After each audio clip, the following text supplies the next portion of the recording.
नमस्कार। हमारा आज का विषय है नव्य न्याय के अनुसार अनुमान की परिभाषा।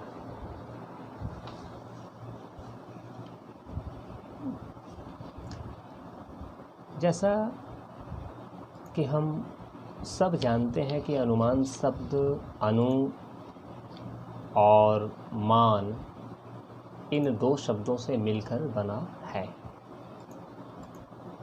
अनु का अर्थ होता है बाद में और मान का अर्थ होता है ज्ञान।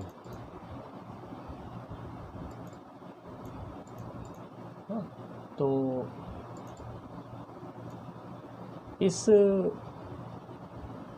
आधार में हम यह कह सकते हैं कि व्याप्ति की दृष्टि से अनुमान वह ज्ञान है जो बाद में आता है। अनुमान वह ज्ञान है जो बाद में आता है। तत्पूर्वकम ज्ञानम अनुमानम।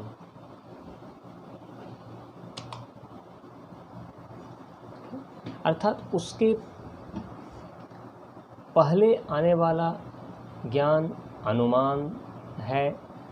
इसे स्पष्ट करते हुए वात्स्यायन ने कहा कि व्याप्ति स्मरण के बाद होने वाले लिंग को ज्ञान से जिस अप्रत्यक्ष या अज्ञात वस्तु या घटना का ज्ञान होता है उसे अनुमान कहते हैं।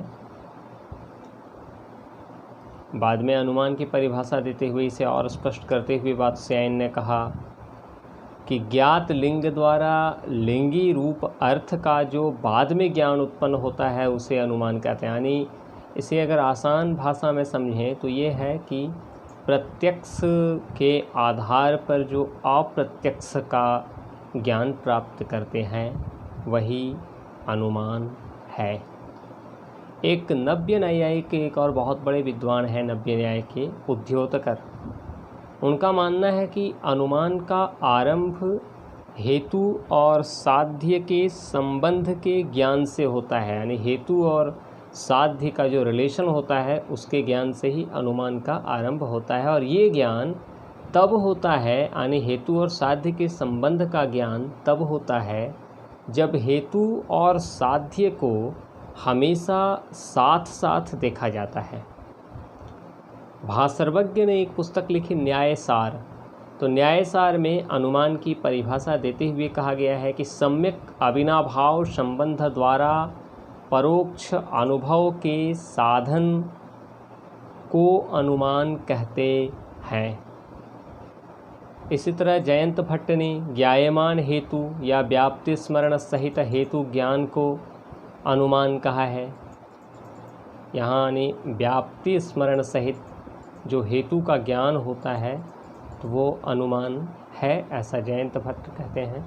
तो अनुमान की ये सारी जो परिभाषाएं हैं वो सब प्राचीन न्याय की परिभाषा है। लेकिन नव्य न्यायिक जो अनुमान की परिभाषा देते हैं वो कुछ इससे थोड़ा सा अलग देते हैं। नव्य न्याय की शुरुआत गंगेश उपाध्याय से मानी जाती है, जहाँ गंगेश उपाध्याय ने न्याय की एक बहुत प्रसिद्ध पुस्तक लिखी है तत्व चिंतामणि।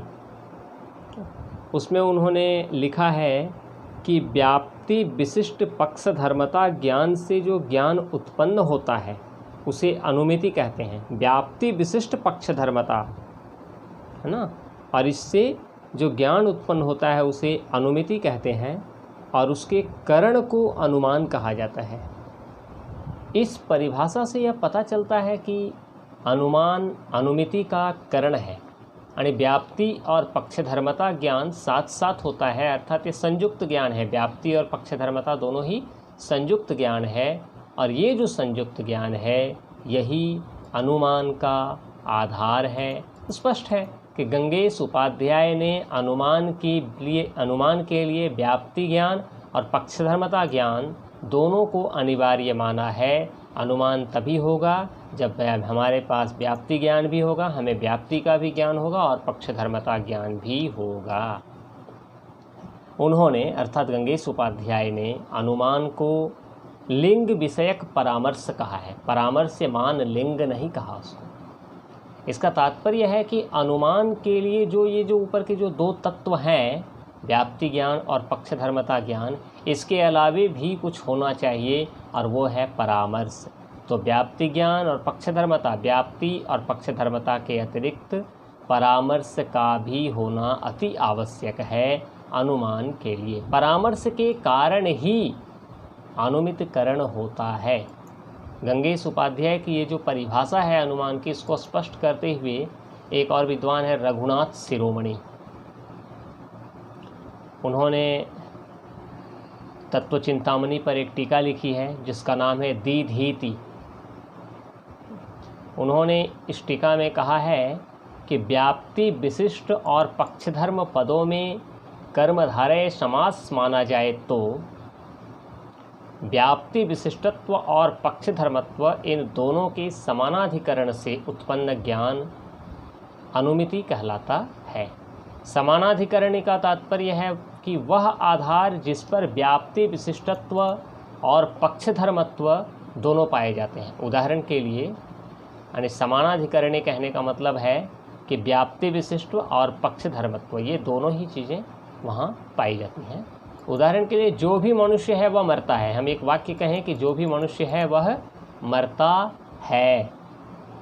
इस वाक्य में संसार समानाधिकरण्य है क्योंकि मनुष्य